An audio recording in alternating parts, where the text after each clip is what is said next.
إن الحمد لله نحمده ونصلي على رسوله الكريم أما بعد أعوذ بالله من الشيطان الرجيم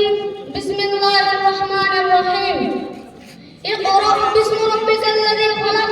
خلق الإنسان من علق اقرأ وربك الأكرم الذي علم بالقلم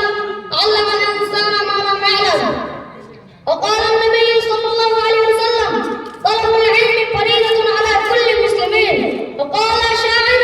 علم और दौलत है जो लूटती नहीं इल्म और दौलत है जो लूटती नहीं खर्च करने से कभी घटती नहीं उपस्थित आज के समान अंजुमনের মাননীয় সম্মানিত সভাপতি মহাশয় ও সম্মানিত বিচারক মণ্ডলী ও সম্মানিত বাইরে থেকে আগত অতিথিবৃন্দ সকলকে জানাই আমার পক্ষ থেকে আন্তরিক অভিনন্দন সম্মানিত উপস্থিতি আজকে আমার বক্তব্যের বিষয়বস্তু হচ্ছে ইসলামের শিক্ষার গুরুত্ব এই বিষয় নিয়ে যদি আমরা গবেষণা করি তাহলে আমরা জানতে পারবো শিক্ষা যা প্রতিটি মানুষের উপর অত্যন্ত অপরিহার্য শিক্ষা এমন একটা জিনিস যা খুলে পাওয়া যায় না যা ডাকাতি করে পাওয়া যায় না যা চুরি করে পাওয়া যায় না যা শুধু নিজের পরিশ্রম করেই পাওয়া যায় এই পৃথিবীতে একজন মুসলিমের ব্যক্তি জীবন পারিবারিক জীবন এবং সমাজের জীবন কেমন হওয়া উচিত এর বিস্তারিত বিবরণ কুরআন ও হাদিসের মধ্যে রয়েছে বলে যারা কুরআন ও হাদিসের জ্ঞান অর্জন করলো না তারা কি একজন মুসলিমের মতো জীবন যাপন করতে পারবে সেজন্য ইসলাম প্রতিটি মুসলিম নরনারীর উপর দিনী শিক্ষা ফরজ করা হয়েছে একজন মুসলিমের জন্য এই শিক্ষার প্রয়োজন হয় পানাহারের প্রয়োজনের চেয়ে অনেক বেশি কারণ 24 ঘন্টার মধ্যে মানুষের পানাহারের প্রয়োজন হয় খুব বেশি তো বেশি 3 বার কিন্তু একজন মুসলিমের কুরআন ও হাদিসের প্রয়োজন হয় প্রতি নিঃশ্বাসে প্রশ্বাসে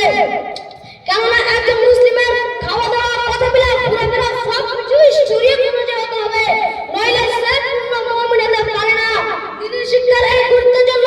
মহান আল্লাহ তাবারক ওয়া তাআলা আমাদেরকে পৃথিবীতে পাঠানোর পর বলেন নিজে তোমরা নামাজ পড়ো বলেন নিজে তোমরা হজ করো বলেন নিজে তোমরা যাকাত দাও আল্লাহ তাবারক ওয়া তাআলা আমাদেরকে এইসব ফরজ কাজের নির্দেশ না দিয়ে সর্বপ্রথম যে শব্দটি নির্দেশ দিয়েছেন সেটি হচ্ছে ইকরা পড়ো অর্থাৎ জ্ঞান অর্জন করো এই বিষয়ে মহান আল্লাহ তাবারক ওয়া তাআলা পবিত্র কুরআন মাজিদের মধ্যে বলেন সূরাতুল আরাফ আয়াত নম্বর 51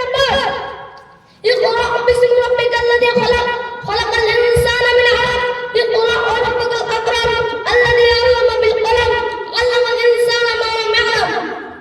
আল্লাহ তাআলা বলেন ইকরা পড়ো